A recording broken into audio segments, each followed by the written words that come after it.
layers of old patterns. They're designed to protect us, or they were, but when we're willing to start to shift and to feel into where does our body flow? Where does the energy really move through it in a way where we feel love? Love for ourselves, love for our partner, love from the universe. But this is going beyond the concept into the feeling of it. Cue music. Places, everybody, places.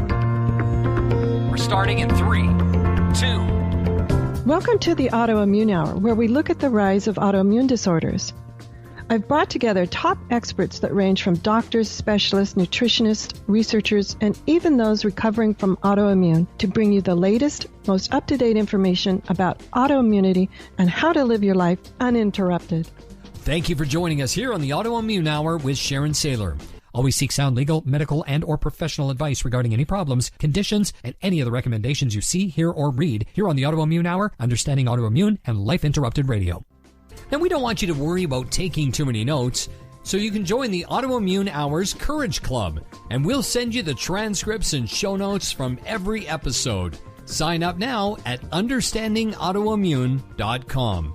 Now, back to your host, Sharon Sayler. Welcome, everyone, to the Autoimmune Hour. I'm Sharon Sayler from SharonSayler.com, and as always, it's my honor and pleasure to be with you here on another episode, and I'm so excited tonight. I have a dear friend on. Her name's Laurie Seymour. She's a 2-time best-selling author, host of the Wisdom Talk radio podcast, speaker and founder and CEO of the Baca Institute.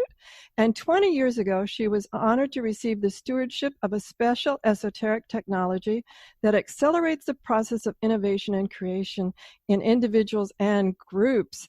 And I wanted to have her on because I really want to talk about, sometimes I get emails from listeners who are like, Sharon, you're always so upbeat, and, I understand. It's really easy to fall into a negative mindset with an autoimmune condition. I don't wake up every day feeling rosy, chipper. There are days that I wake up and it's just like, I'm grateful that the body kept breathing. I get it. I understand. However, I found that maintaining a positive mindset really helps keep the healing going, even if sometimes it stalls out. So I get that. I just don't want to be one of those people that goes through life like reminds me of the Winnie the Pooh story, Igor, just poor me, woe is me. So I wanted to have Laurie on because we're going to talk about using our own creative intelligence, our own creative expression to keep that innovation that I guess it's innovation. I don't know why the word popped out, Laurie, but we'll talk about it. Innovation and keeping ourselves in a positive state of mind as we go through our healing journey. So let me get her on right now. Welcome, Laurie. Thanks for being on the show. Thank you, Sharon. I'm delighted to be here and delighted to take on this, what can be a kind of, a big topic to tackle. It is a big topic to tackle, but I know you're up to it, dear. So, well, that's why I called. Because one of the things I want to talk to you about is, first off, a lot of people, when they hear things like creative intelligence or creative expression, will go, Sharon, I can't draw, or something along those lines. Right. But that's not how you define creativity. So let's talk a little bit about that. Yeah. And because, you know what? I'm one of those people that would be the first one to say, I can't draw anything.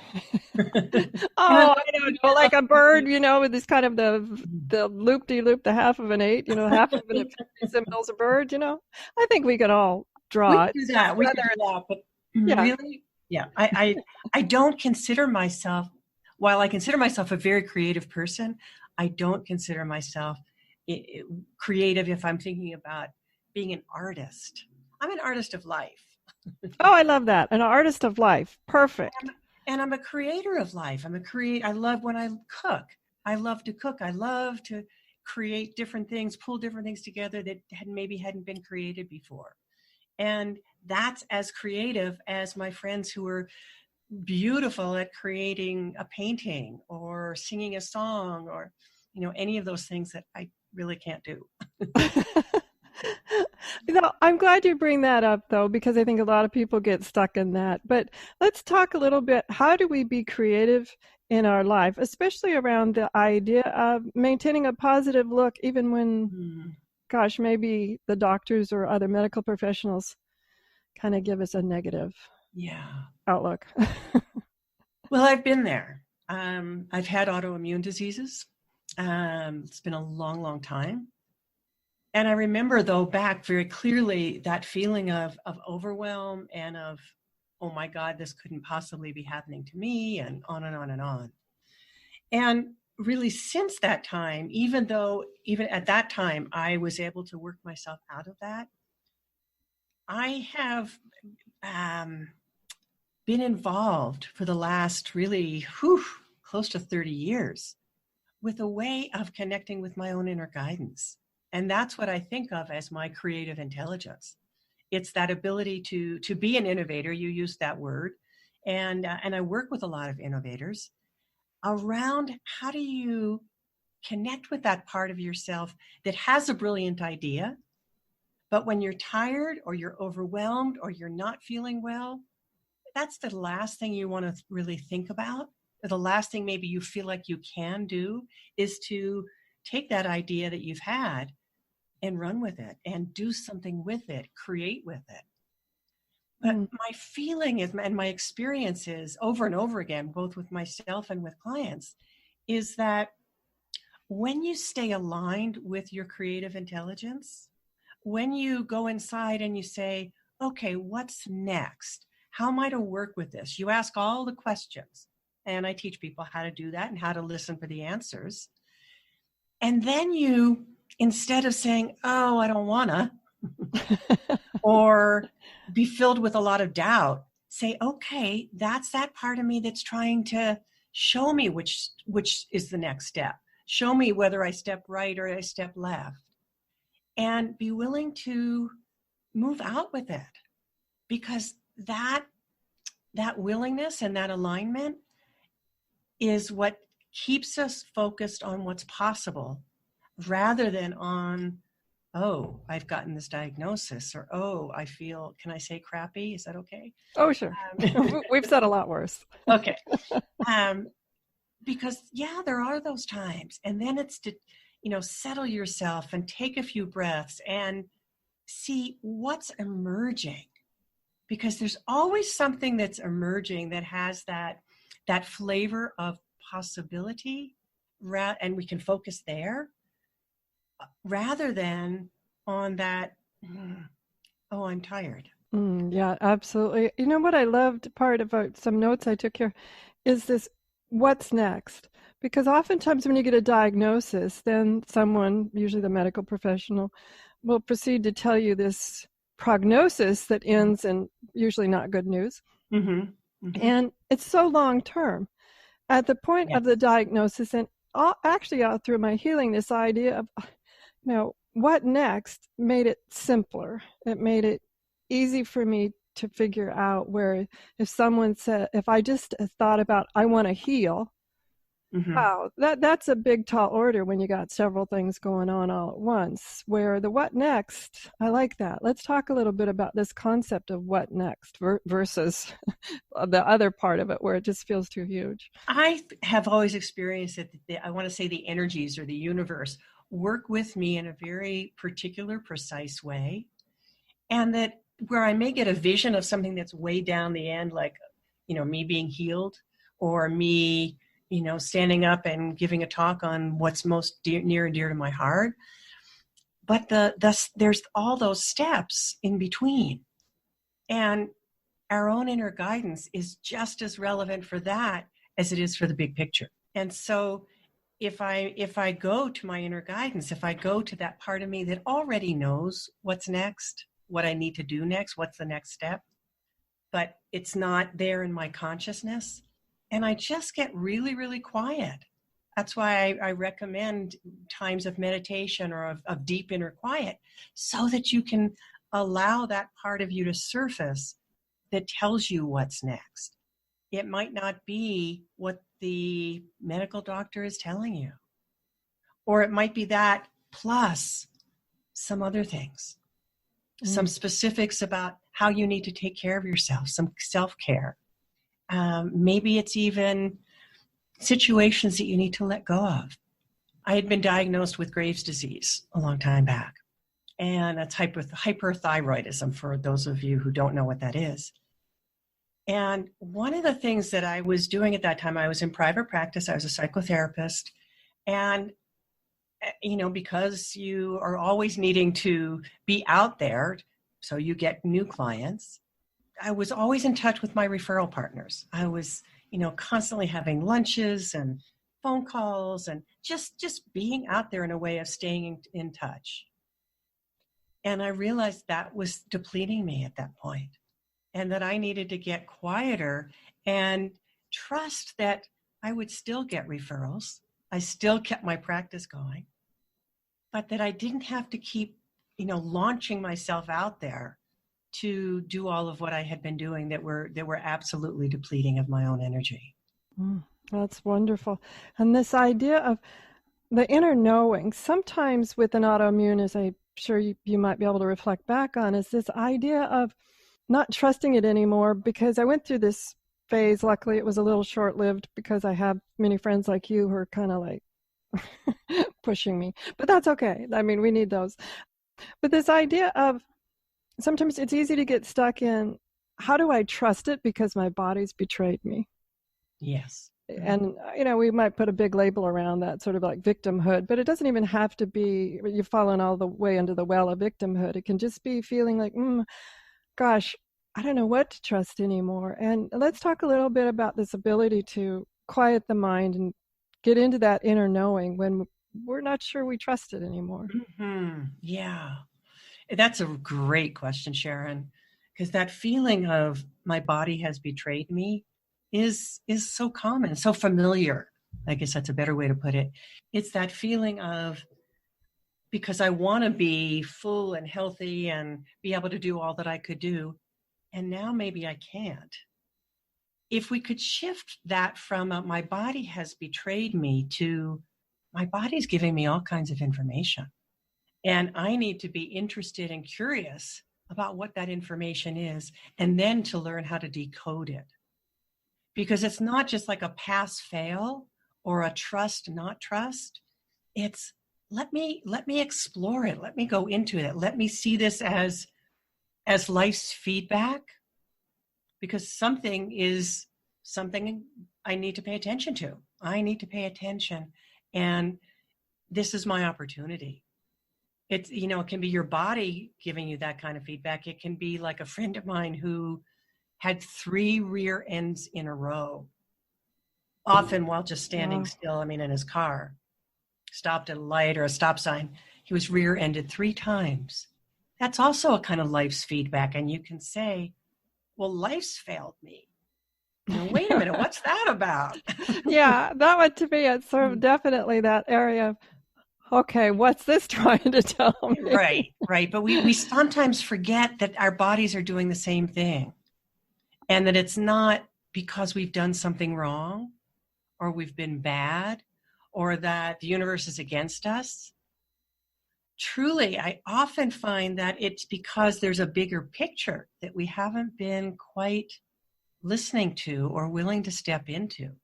And where it feels like, well, how could I ever step into a bigger picture? I'm too exhausted.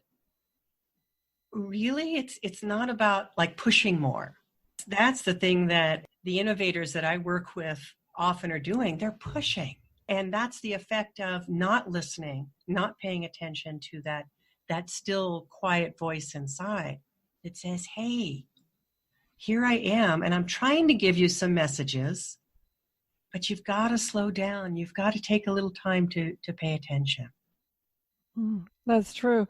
And this idea of pushing, one of the things that just over the years I've realized in my work, that the projects I have to push usually end up being pushed all the way through to, I won't say failure sometimes, but just not what it could have been. Mm-hmm. And I've gotten to that point in life. I was sharing with you pre-show here about some contracting work I'm doing, and got to a point where some of them just didn't work out. And instead of pushing, like, get back, I got to stay on schedule, I just said, okay. And within 2 days, someone else appeared that actually was more ideal. And I was like, that's an area where I probably would have pushed. Like, hey, get back here. Let's work it out. Let's get it all going. And I don't know why. I just released, let it go. And within a couple of days, something better showed up. And that to me, similar to the rear ends where it's outside of yourself, are those moments of a greater awakening that allow me to do the internal work. Sometimes those things that are outside allow me to grow quicker and easier than the ones where I have to actually do the work myself.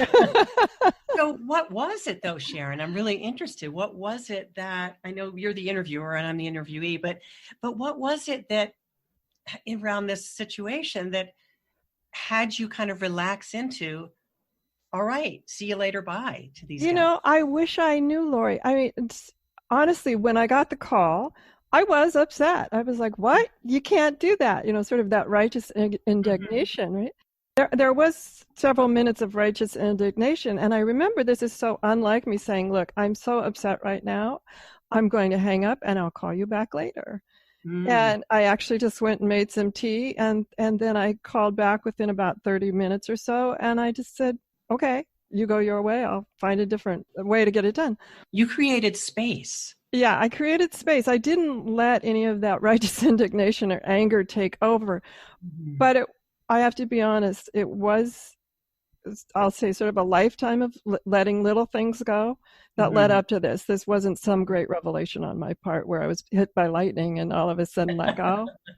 I wish I could say that, but I'm pretty sure it's just a process and a pattern. And we're always creating patterns. We're always dealing with old patterns, but we have the opportunity to create a new one.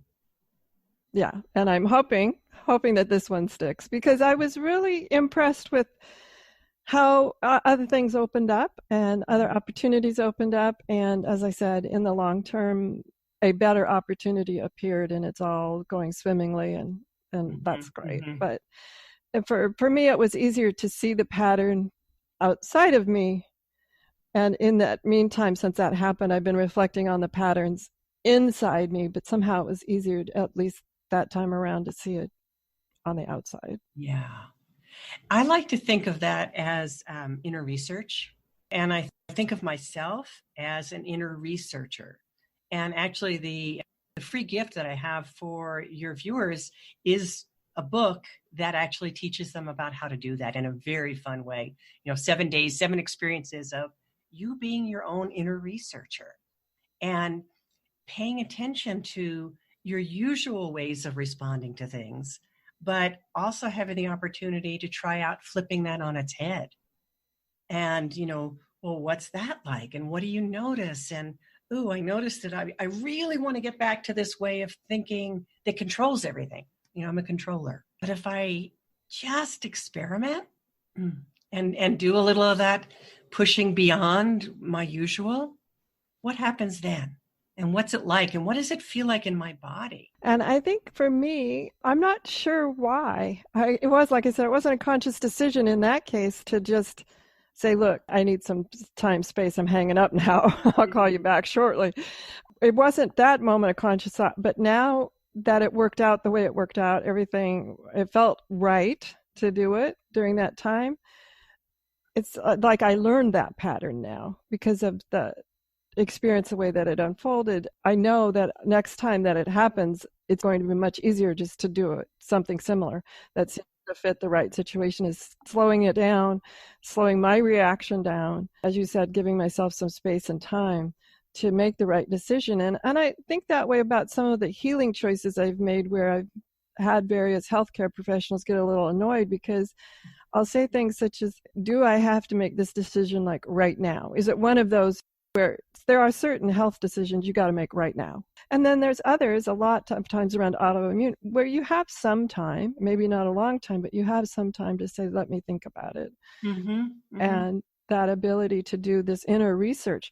Now, I'm interested in the idea of inner research versus outer research, because I can think of things like how many times you get a medical thing and you write to Dr. Google and you see everything from A to Z, good, bad, crazy, not so crazy, all sorts of things.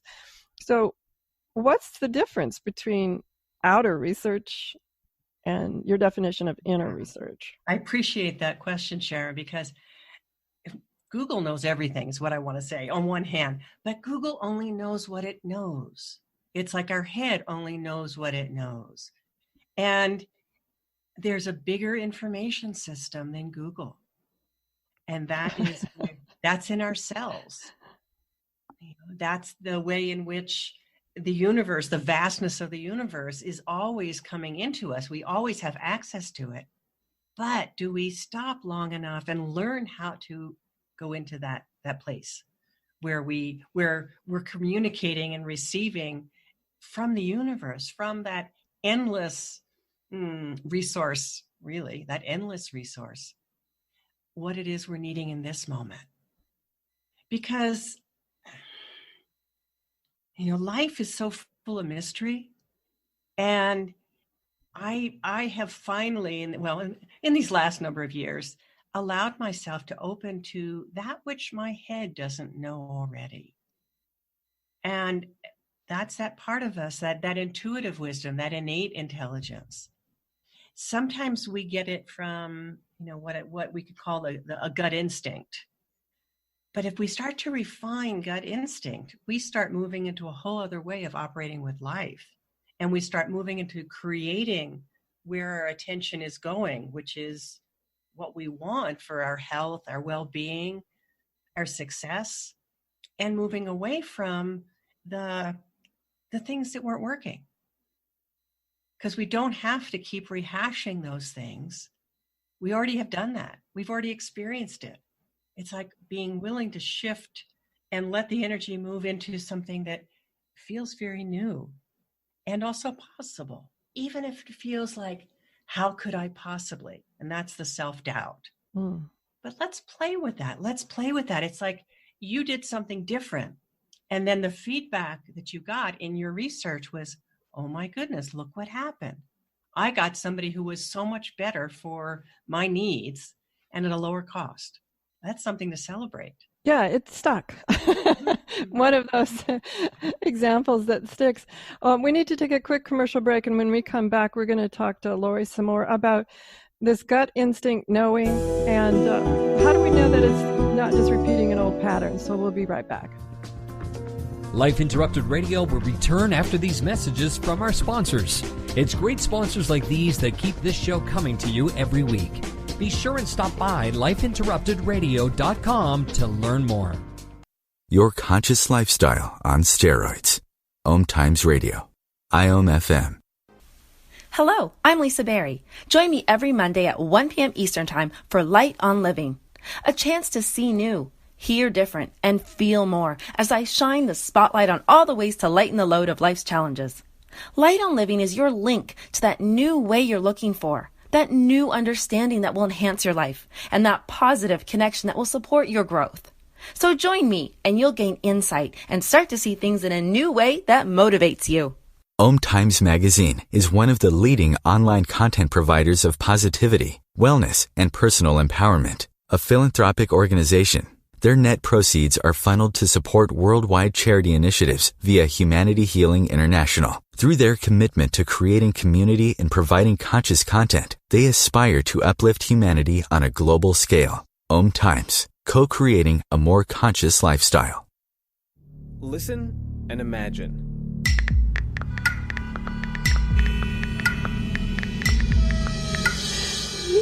It takes 5 seconds to send a text, and for those 5 seconds, you're driving blind. Life is worth more than a text. Stay alive. Don't text and drive. Visit StopTextStopWrecks.org, a message brought to you by the National Highway Traffic Safety Administration, Project Yellow Light, Noise, and the Ad Council. Hi, this is Sharon, and of course you know me from here on the Autoimmune Hour. Maybe you don't know I'm also an author. My latest book is for kids. It's Pinky Chenille and the Rainbow Hunters, a winner of a 5-star Reader's Favorite review. It's perfect for your early reader and a great bedtime story for your young adventurers. Check it out over at pinkychenille.com. That's PinkyChenille.com. See you there.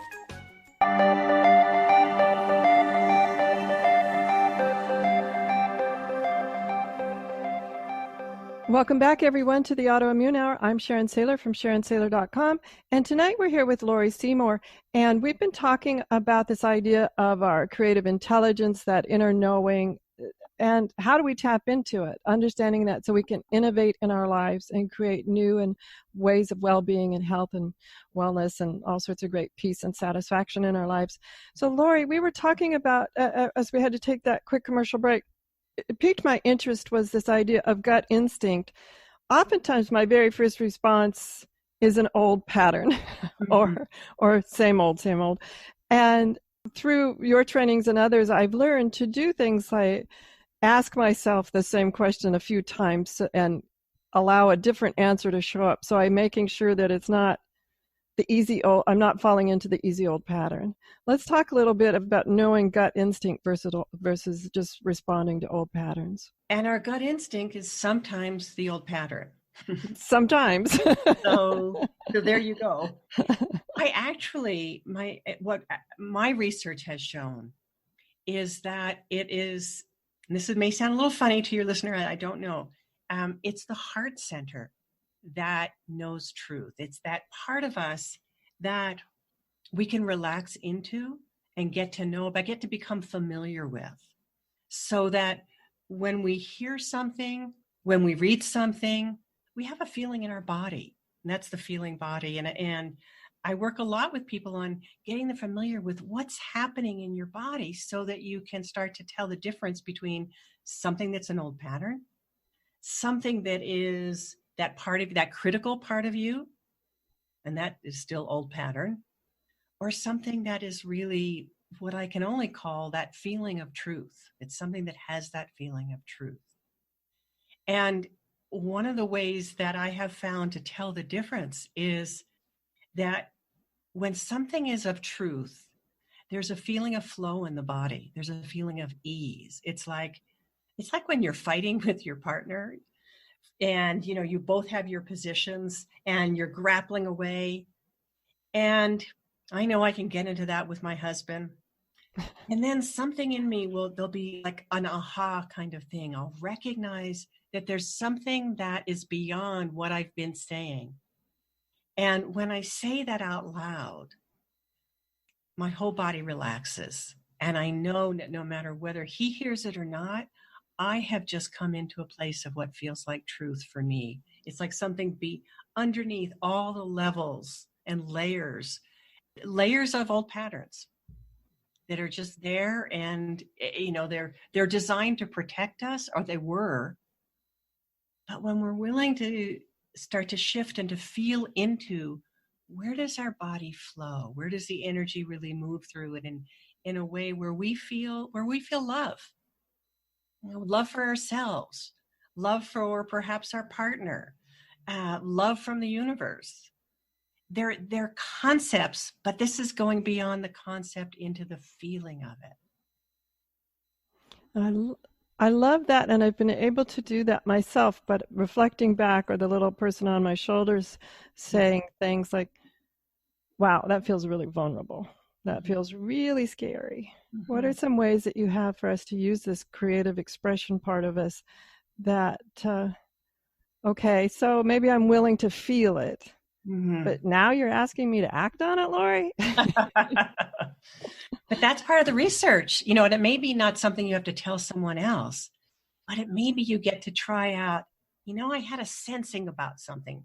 I remember a long time back, my daughter was little and I was with a friend and my daughter was playing with one of her very precious Christmas ornaments.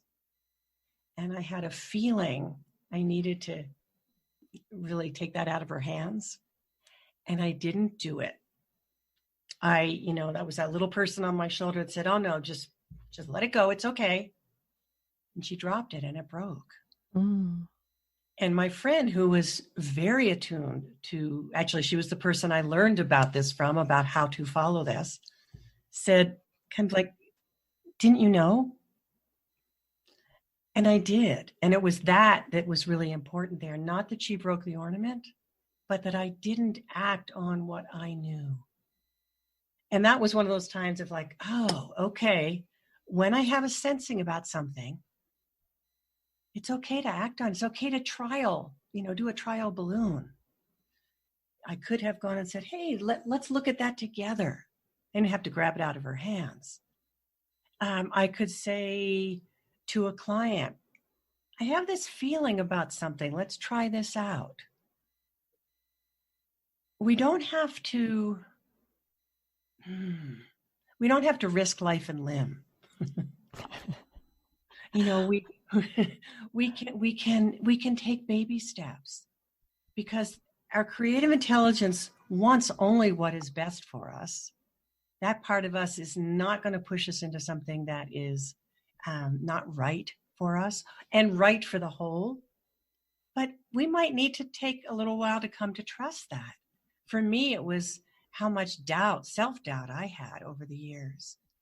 And that was built, from early in my life on, that kind of self-doubt. So for me, it took a lot to quiet that part of my thinking self to go with something that felt like it was arising from a deeper place within me. Beautiful. That brings back a thought the one that always comes to mind whenever I get that inkling, and then there's a secondary moment of should I, shouldn't I act on it, or whatever it is. There's always this moment of, okay, I'll call it the intuitive hit, and then should I, shouldn't I?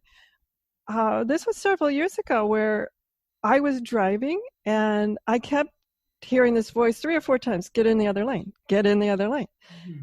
I looked over my shoulder, it was a little crowded, blah, blah, blah. I'm like, it's okay here. Mm-hmm. And then I was one of the participants. I was hit from the rear, but it was a 5-car pilot. And so every time now that I hear that little voice, like get in the other lane or whatever, I immediately act on it. It was one of those where there is not a moment of should I, shouldn't I anymore.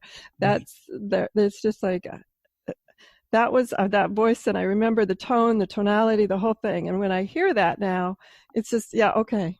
And in fact, that happened this morning. I was coming back from a meeting, and I heard one of those little voices like, do this. And I was like, yeah, okay.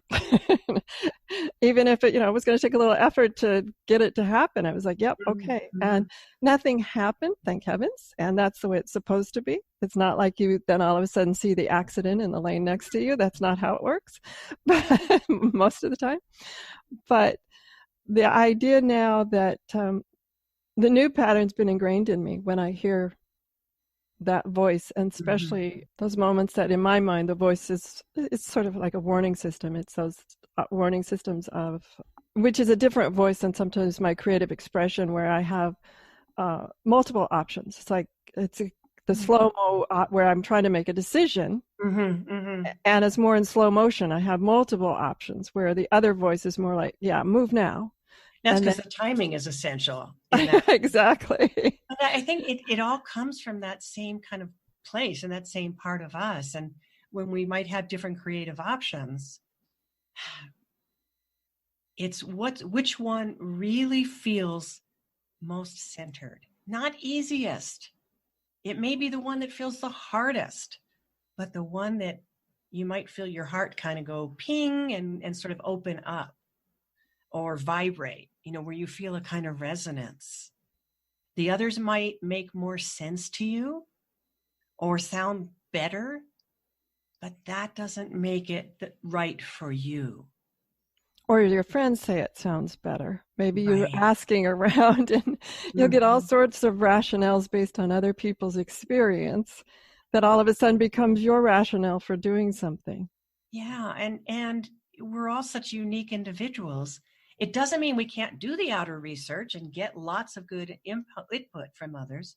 That might lead us to ask certain questions we might not have thought to ask. But what we can do, and this is a little bit of a stretch, but I still feel like it's worthwhile suggesting, is to do a little writing. Like to take a piece of paper and think of your pen or your computer, if you want to do it on a keyboard, as the witness. And write a question like, what am I needing to know about X? Or what's my next step with Y? And just first thought, best thought, just do a little, what we could think of as automatic writing. Just letting your pen write, letting your fingers go across the keyboard. and then setting it aside and going back to it later on, breathing, letting yourself relax. Again, feeling yourself in your heart center, not with your energy in your head. Let me analyze this, but let me feel it. And then reading it aloud. Whatever you've written, don't judge it, and just see how it feels. And you may discover that your inner knowing had a sensing that is really going to surprise you. Yes, absolutely. And I like writing. Sometimes I like to do it in a journal. What I like about my journal is I always write on the right-hand side, and I go back, leave the left-hand side blank, and then I can go back and write what's changed on the left-hand side after a period of time. And then after a while, you begin to see patterns of your own inner patterns that maybe you're not aware of. It's a great way to see patterns if you're going back. And now in the case of where we were talking about this writing, maybe you need to make the decision in a quicker time. But what I like doing about in the journal where I'm writing on the right-hand side and leaving the left for later times is being able to go back over a longer period of time and say, oh, there's that pattern. There is that pattern arising again. Yeah. Or perhaps as I'm thinking of the new thing and I'm reflecting on the things that have passed, I'll go, oh, I think I'm falling into that pattern, or I'm able to break free of that pattern at that moment because I'm reminded, that's one of my patterns. And they're usually patterns of some kind of self-protection. Oh, we didn't learn our patterns for no reason. Right, we did them at some point. But, the saber-toothed tigers aren't around anymore. Our bodies may be reacting with that same level of intensity of run, get out of here, or throw up a big defense. And it may stop you from being able to have what you really most want.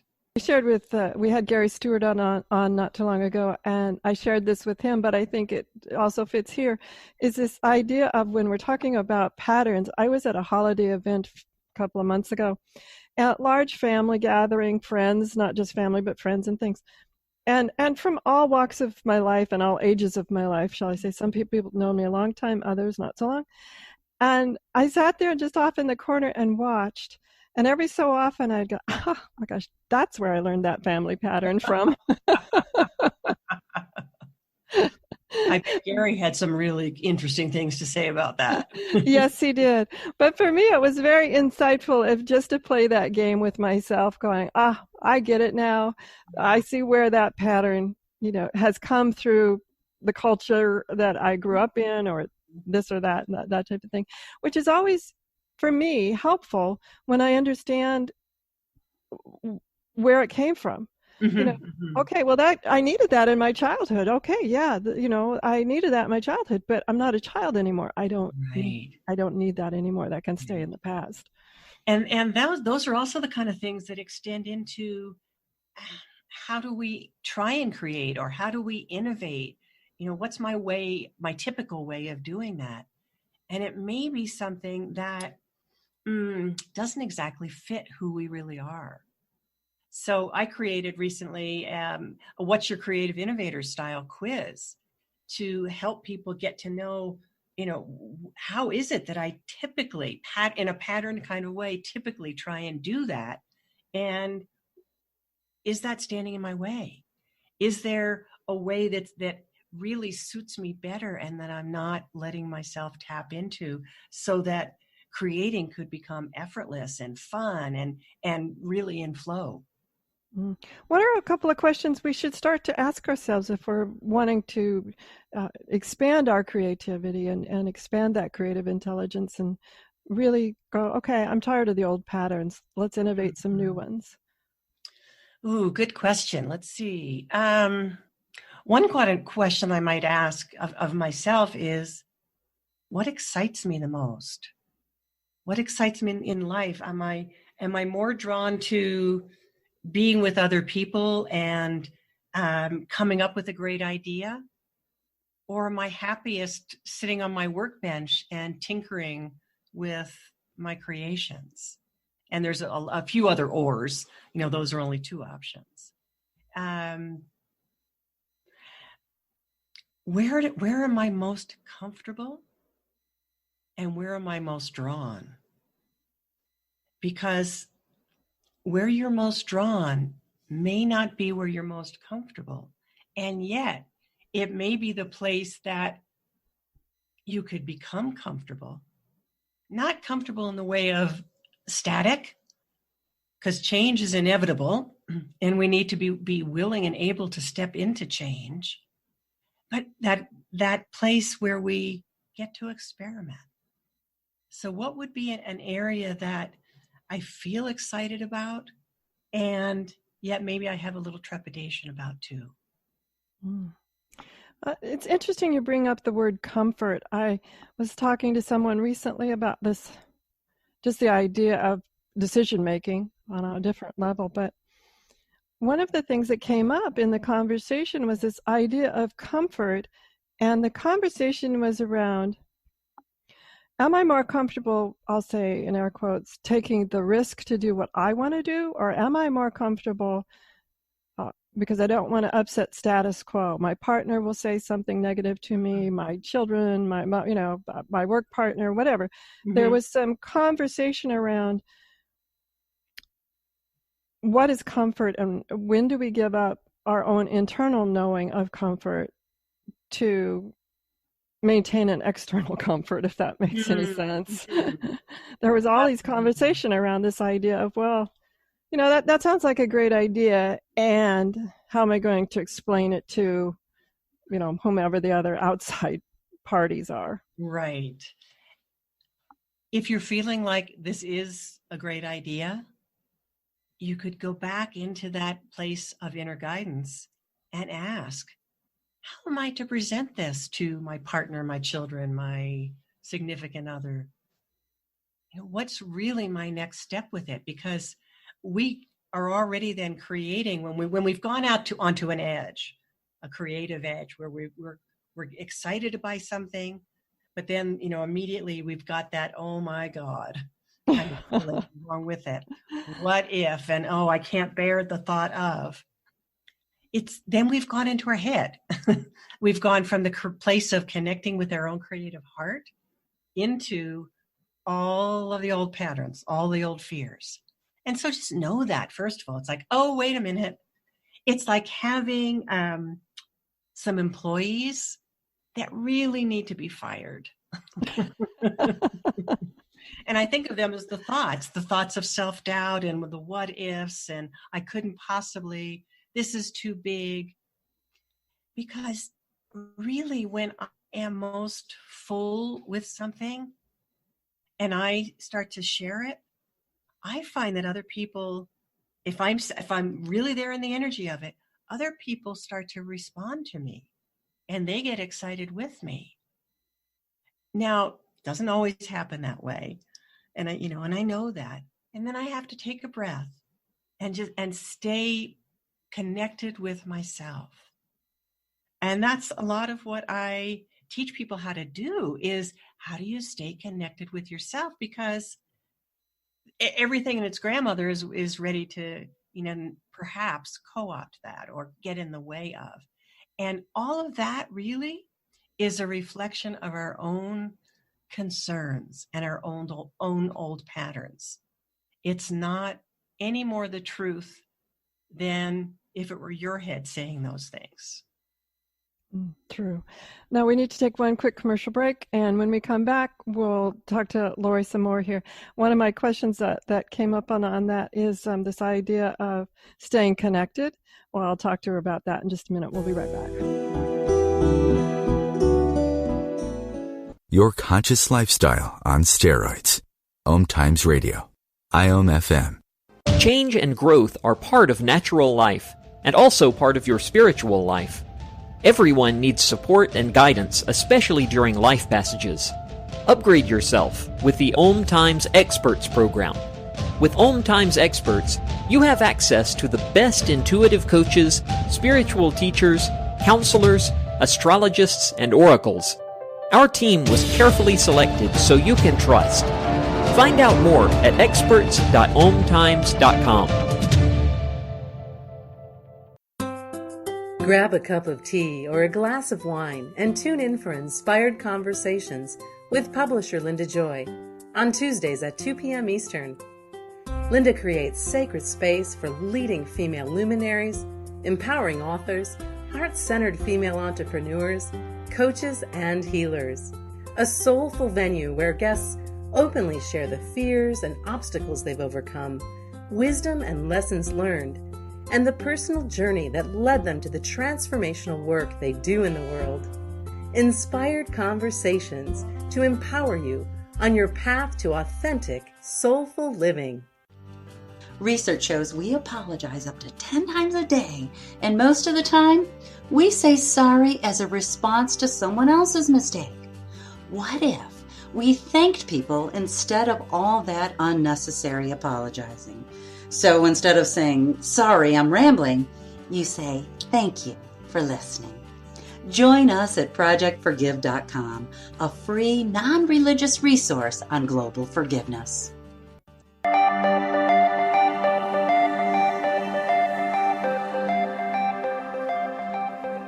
Welcome back, everyone, to the Autoimmune Hour. I'm Sharon Sayler from SharonSayler.com, and tonight we're here with Laurie Seymour from the Baca Institute. 20 years ago, she was honored to receive the stewardship of a special esoteric technology that accelerates the process of innovation and creation in individuals and groups. Now, Laurie, one of the questions that came up for me was this idea of, you said, stay connected to. Now, I don't know if I'm just coming from my own thing. It's always, not always, I'll say that. I don't like always and never, but it consistently tends to be, I'm always coming back. When we say stay connected, I find that I'll wander afield and have to come back, wander afield to come back. Is that like normal, or is something wrong? Yes. Oh, Sharon, definitely something's wrong. Okay, that's what I thought. Okay, we're all good then. No. The truth is that we're always coming back. It is, that's the journey. And while, you mentioned just now again that in my part of my bio about the 20 years in this esoteric technology, really that all seats in my 35 years of being a psychotherapist, being a solutions engineer, being a spiritual teacher, being a trainer and a guide. So no matter in what, which of those places, that experience of, I forgot. It's like for a moment, I forgot who I am. Now that moment might have been 10 hours or 10 weeks. It doesn't matter. Instead of being judgmental about ourselves, it's that recognition of, I forgot. Because that's all it is. It's a moment of forgetting. And take a deep breath. Take a breath. And I think of the breath coming into the heart center, the center of my chest, and just filling up my whole chest cavity. And with that, I connect back in. It doesn't have to take a long time. It doesn't mean we have to go and do battle with our patterns, because we don't. That's the beauty of this, is that we could become aware of it, and then we can shift. We can shift in that way of simply coming back home, coming back into ourselves. There's this fire engine out in the traffic outside. I don't know if you can hear, but it's like an underscore. Yes. I say like alarm, awareness here. I like that underscoring. One of the things that came to mind was this idea of when you said we're always coming back and knowing, and giving that it can be a short period of time or a long period of time. And one of the things that has always bothered me is somebody will tell these old wives' tales that like it takes 21 days to change a habit, it takes this or that. And in my experience, not only with myself, but a lot of the work I do in the world, is it only takes a moment to create change, and including a habit change. There are many times in my life where there's been something happen, a flash of insight, whatever it was, where I never did the old pattern ever again. And it wasn't taking 21 days to change my thoughts around it. So I'm not a believer in this idea of an X number of time to change a habit, that really it just takes a decision. It takes a decision, and it takes a moment sometimes of just a breath. People say, well, how can I do that? How can I do that when I'm out in the world? I don't want to take time and go and meditate. I have people that come twice a week to do a short meditation drop-in with me. And I've been doing this for over 3 years, but it's like the practice of kind of creating that channel or that pathway where you remember very quickly. And so you can be in the moment in a board meeting and no one knows if you're there, and you go, and you just take a breath, and it's a conscious breath. And with that is this insight and awareness. And boy, that pattern has changed in that moment. What's interesting about breath that I know you've seen in your community groups that you work with is oftentimes me deciding to take that breath not only shifts myself, it just may be my own internal, but I've seen it shift entire groups where by slowing down my breathing, I'll take a nice deep cleansing breath, and part of that will be, okay, my decision, I just need to slow down my breathing because I'm starting to breathe in fight or flight, kind of, get too activated here. I don't do it out loud like that in a large group, by the way. I mean, that might be a little strange, but I do a nice deep cleansing breath, and then I'm like, okay, I'm going to just continue to slow down my breathing, consciously think about slowing down my breathing. I've noticed how it can change the people next to me too. All of a sudden, everything begins to slow down. Yes, that's a great point, Sharon, because we're working with the field then. And so much of my research is about how do we impact others via the field, and how are we receiving via the field? I mean, the energetic field that's around everything that the whole universe is comprised of.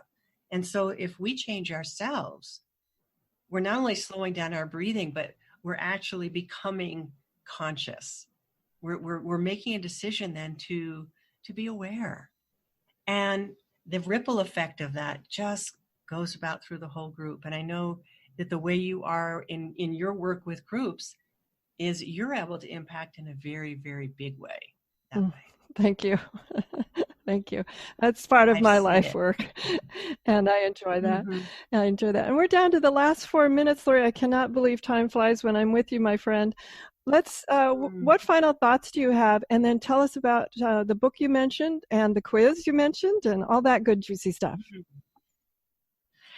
So let's see. I think I'd like to leave your listeners and viewers with this thought that the inner part of us that knows, that inner wisdom, that what I call the inner compass, is real. And it's not just a metaphor.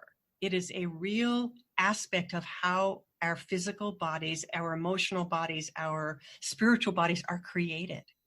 We are part and parcel of the energy of the universe.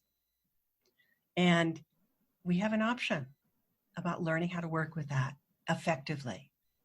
And so the free gift of seven ways to get more connected, feel more connected, and do your own inner research is available. I said it's 7 days, just quick kinds of fun exercises to be able to access your own inner knowing.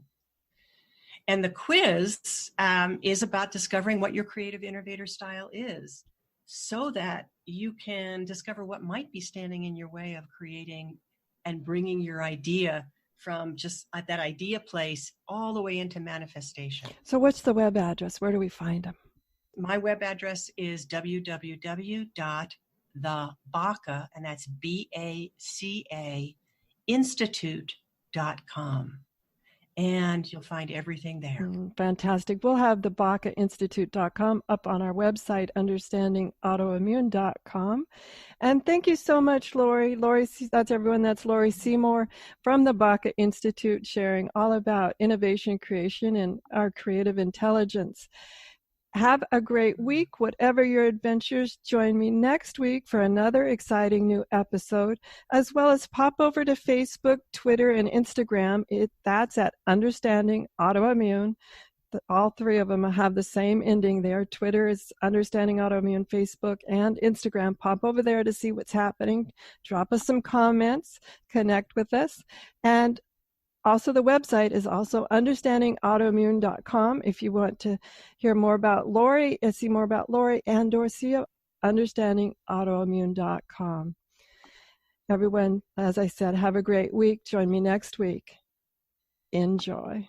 The information provided on the Autoimmune Hour, Understanding Autoimmune, and Life Interrupted Radio, including the websites understandingautoimmune.com and lifeinterruptedradio.com, plus social media, is for educational purposes only. What you read, hear, and see on the Autoimmune Hour, Understanding Autoimmune, and Life Interrupted Radio, and its websites, and other media outlets is based on experience only. The information should never be used for any legal, diagnostic, or treatment purposes. Always seek sound legal, medical, and or professional advice regarding any problems, conditions, and any of the recommendations you see, hear, or read here on the Autoimmune Hour, Understanding Autoimmune, and Life Interrupted Radio.